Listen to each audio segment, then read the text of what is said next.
Hi, I'm Siddhartha Sareen and we at Youth for Work will share a few tips and tricks so that you can crack the West Bengal Police Force exam for male candidates. You need speed to finish the online test or exam within the prescribed time limit, which is just 1 hour for 3 sections.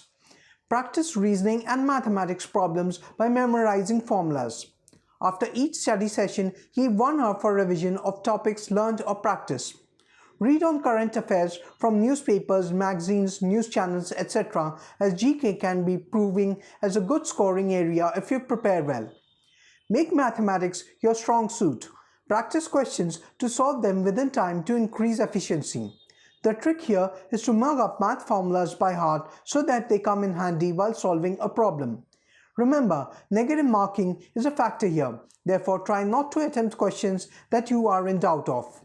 Manage your time properly. Give appropriate amount of time to each section. Try to improve your time by practicing as many online tests as possible. Youth for Work provides online mock tests with time limit attached to each section. This way, one can learn to finish the entire exam within the time limit.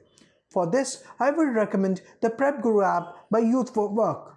So if you value the content of our video, please like, share, comment and subscribe to our channel.